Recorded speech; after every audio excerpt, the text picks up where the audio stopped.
On va s'intéresser aux dépenses de défense de la Russie dans un contexte particulier. Les États-Unis viennent d'approuver des ventes d'armes à l'Ukraine pour renforcer sa défense aérienne. Et cela fait suite, vous le savez, au tournant pris par Donald Trump la semaine dernière. Promesse de fournir des équipements militaires supplémentaires à l'Ukraine à travers l'OTAN et ultimatum de 50 jours à la Russie pour mettre fin à son offensive sous peine de sanctions sévères. Mais face à cela, eh bien, on sait que la Russie est une machine de guerre, qu'elle est en pleine économie de guerre et selon... La Russie est une machine de guerre. Ça va être très difficile pour la Russie de perdre cette guerre.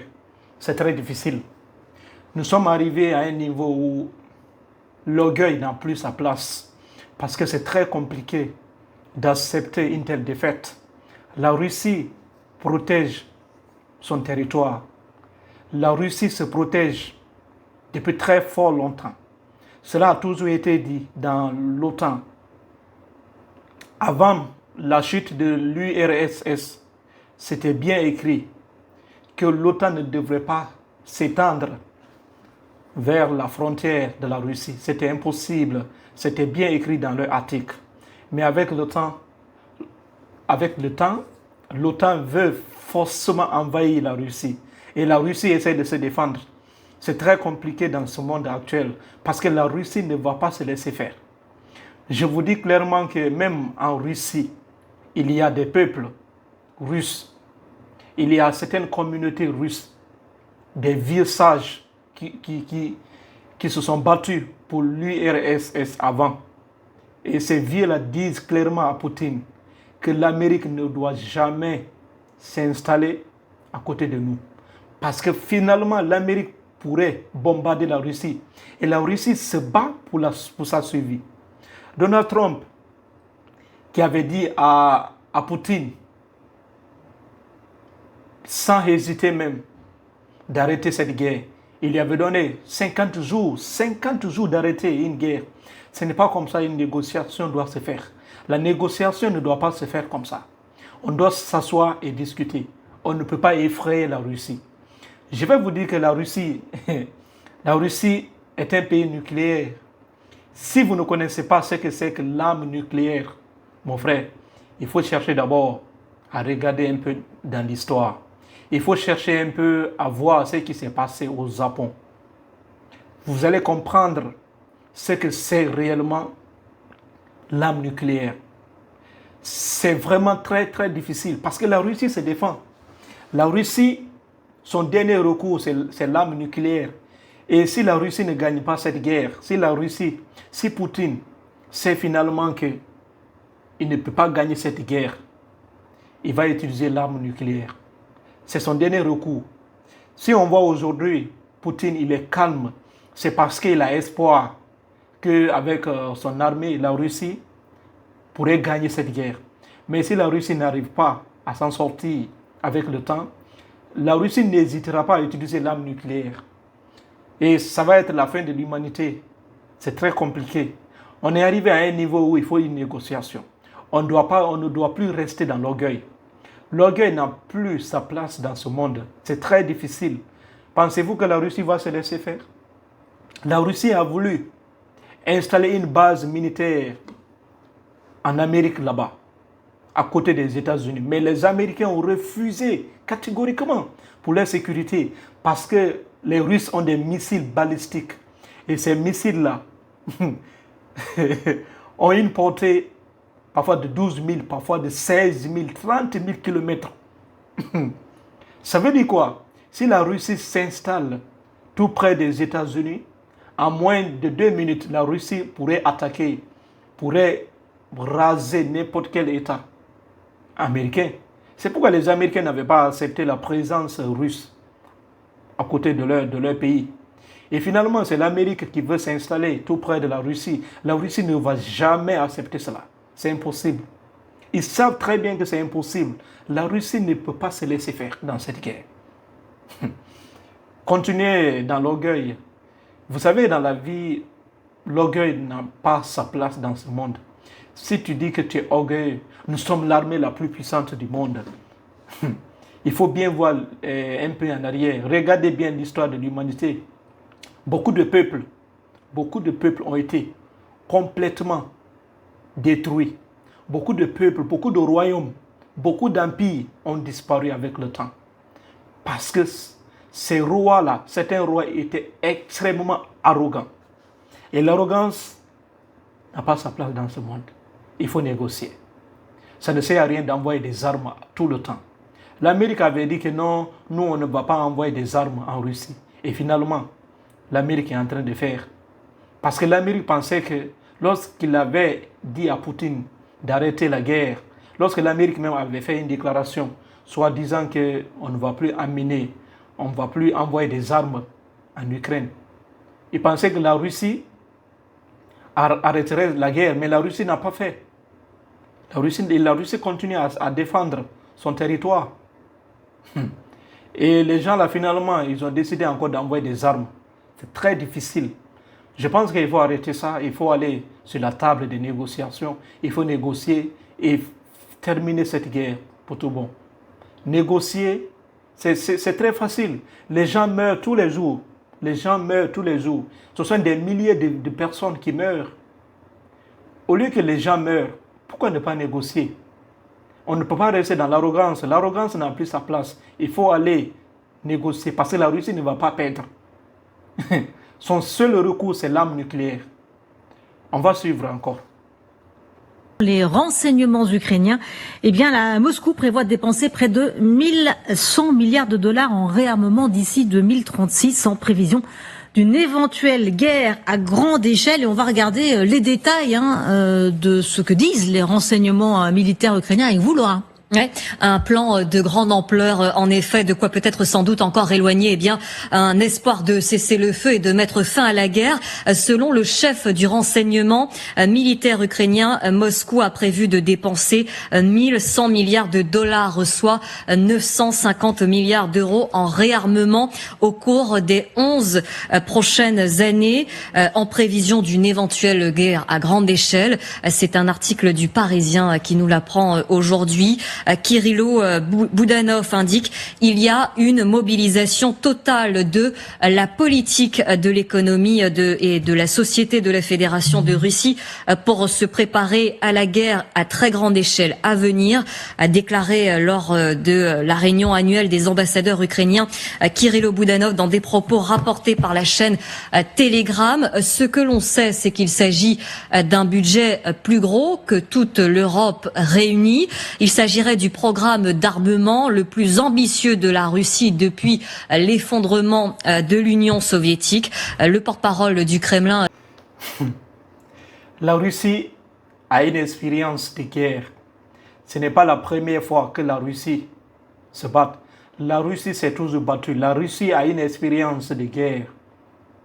La Russie n'est pas une petite nation qu'on peut effrayer.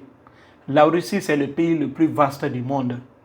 La Russie s'étend de l'Europe jusqu'en Asie. C'est un très grand pays. Et le budget militaire de la Russie pendant les 11 années à suivre dépasse largement celui du budget annuel de l'Union européenne. C'est très vaste. C'est un budget vraiment colossal. 1100 milliards de dollars. 1100 milliards de dollars. C'est ça que la Russie va investir pour se réarmer, pour améliorer son système de défense et tout ça. Améliorer son système, son arsenal militaire pendant les 11 prochaines années. Ça veut dire que la Russie n'est pas prête. La Russie n'est pas prête à arrêter cette guerre. Et la Russie va aller jusqu'au bout. La Russie va aller jusqu'au bout. Parce que les Russes sont prêts. La Russie n'est pas égale à un pays africain. Les Russes sont habitués à ça. Économiquement, les Russes étaient complètement prêts à affronter n'importe quelle nation. Si on voit aujourd'hui la Russie résiste, c'est grâce aussi à l'appui de la Chine. La Chine aussi appuie la Russie parce qu'aujourd'hui la Chine est devenue une nation très puissante. Ça va être très compliqué pour l'Europe ou bien pour les États-Unis de sortir victorieux dans cette guerre. La meilleure solution, c'est d'aller négocier. Allez-y sur la table de négociation. Sortez dans l'orgueil, acceptez d'aller négocier parce que les gens meurent dans les deux camps. Les Russes, les militaires russes meurent et aussi les militaires ukrainiens, surtout les Ukrainiens, meurent énormément même dans ce combat. Pour éviter autant de morts, je pense que la négociation, c'est la meilleure solution. Il faut que les gens la négocient pour arrêter de massacrer les gens inutilement. Zelensky, il est en train de massacrer son peuple. La meilleure solution, c'est d'aller sur la table de négociation parce que la Russie ne va jamais accepter de perdre cette guerre. Jamais dans la vie. La Russie est prête, est prête jusqu'au bout. Parce que la Russie a un point clé, son arsenal nucléaire. Si c'est chaud, la Russie va utiliser ça pour se défendre. Et ça va être complètement difficile pour l'Ukraine. Et ça serait finalement peut-être la fin la fin du monde. Parce qu'avec l'arme nucléaire que la Russie possède, la Russie peut détruire n'importe quel pays du monde en quelques minutes. Donc il faut aller sur la table de négociation. Je pense que c'est la meilleure solution. Quitter dans l'orgueil. Suivant. Dmitri Peskov avait d'ailleurs affirmé le 30 avril dernier que la Russie était prête à intensifier son effort de guerre à des niveaux jamais vus depuis la Seconde Guerre mondiale, affirmant que des millions de civils soutenaient l'armée en faisant don de nourriture, de fournitures et d'équipements. Dans le cadre de ce plan à l'horizon 2036, la Russie a déjà commencé la refonte de sa propre armée en créant de nouveaux districts militaires, Moscou et Leningrad, et prépare à former des divisions et des unités militaires supplémentaires, toujours selon le chef du renseignement du ministère de la Défense. Depuis l'année dernière, on apprenait que le Kremlin envisageait d'augmenter ses dépenses militaires. Vladimir Poutine avait ordonné que plus de 130 000 Russes âgés de 18 à 30 ans soient renvoyés au service militaire d'ici à la fin de l'année, ce qui a également forcément un impact sur les finances, l'économie, les impôts, la hausse des impôts. Le chef du Kremlin avait aussi rappelé qu'en 2025, la somme consacrée à la défense représentera près d'un tiers des dépenses fédérales et plus de 2 fois les investissements de politique sociale. Si on ajoute les dépenses liées à la sécurité intérieure, cela correspondra au total à environ 40% du budget. Derrière cette démonstration de force, Moscou laisse entrevoir une possible inflexion dès 2026, signe que la pression économique commence à peser. Reste à savoir si cette stratégie est soutenable sur le long terme. Effectivement, merci beaucoup Laura pour toutes ces précisions. 1100 milliards de dollars d'ici 2036, Michel Fayad. C'est finalement fidèle à ce qu'a annoncé Vladimir Poutine quand on regardait les chiffres de ces dernières années. Ça va être très difficile. Très difficile. Parce que la Russie a augmenté son budget militaire. Et même beaucoup de civils sont prêts même à défendre la Russie jusqu'au bout. Moi, je vous dis que le peuple russe, ce n'est pas un peuple dont on peut facilement l'effrayer comme ça. C'est très difficile parce que les Russes ont un sang-froid. Les Russes ne sont pas dans l'arrogance. Les Russes ne se prennent pas comme les demi-dieux sur terre. Moi, j'ai dit, cette guerre-là, la meilleure façon, c'est de négocier. Il faut aller négocier pour tout bon. Si vous négociez, ce que nous sommes en train de vivre aujourd'hui, nous ne serions pas là. C'est très difficile lorsqu'on essaie de résoudre un conflit dans l'arrogance. Parce que la Russie ne veut pas perdre. L'Amérique aussi ne veut pas aussi perdre sa réputation. Parce que la Russie se bat contre l'OTAN. La Russie ne se bat pas contre l'Ukraine. La Russie se bat contre l'OTAN. Donc les Russes sont prêts à aller jusqu'au bout. Ils savent pertinemment que la Russie ne pourra jamais perdre cette guerre. Mais ils veulent juste aller dans l'arrogance. Et l'arrogance n'a aucun sens dans ce monde. On a vu des empires tomber. On a vu des royaumes, des rois qui se prenaient comme des demi-dieux sur terre. On a vu l'histoire du pharaon. Les pharaons étaient des hommes les plus orgueilleux sur terre. On a vu des rois dans le passé, des rois qui construisaient des temples juste pour que leurs citoyens les vénèrent. Certains rois étaient vénérés. Ces rois-là se prenaient comme des dieux sur terre. Il faut m'adorer. Je suis l'homme le plus puissant. Mais ils ont tous disparu. On parle que maintenant de leur histoire. Ces rois-là n'existent plus. Des rois même ont fouetté la mer. Imaginez un roi fouetter la mer. Dans l'arrogance. Un roi de l'Empire perse. Tellement qu'il était fier de lui, tellement qu'il était fort. Il avait une armée très puissante. Mais ce roi-là, il a fouetté la mer parce que la mer l'avait trahi. La mer l'avait trahi. Il avait construit des bateaux comme des ponts pour traverser la mer qui se trouve entre l'Europe et l'Asie, en Turquie là-bas. Les Turcs disent Çanakkale. C'est une petite partie de la Turquie qui se trouve entre la Turquie et la Grèce. Ce roi-là voulait envahir la Grèce.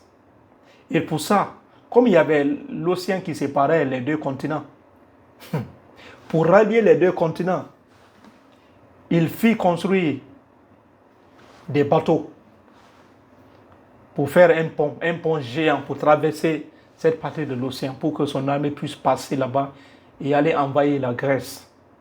Après avoir construit ce bateau-là, il y a eu tempête.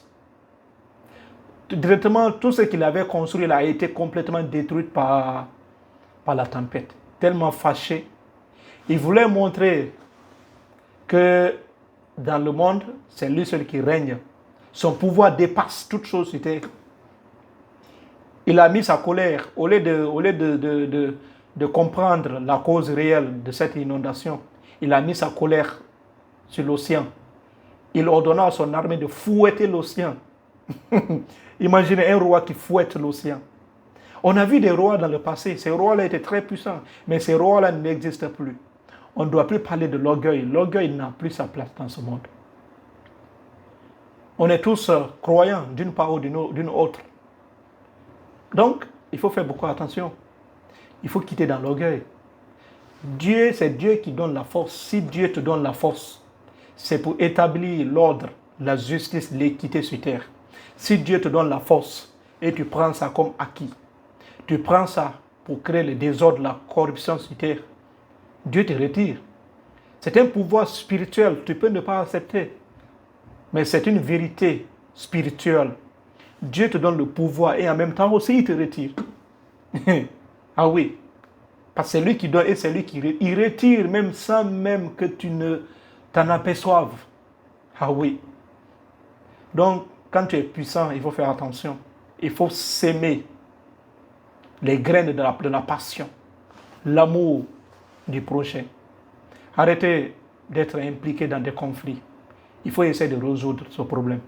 On aurait pu résoudre ça depuis longtemps. Pourquoi on insiste? Pourquoi les deux camps veulent gagner? La Russie veut gagner, l'Amérique veut gagner. Et les Russes disent clairement, nous on veut la négociation.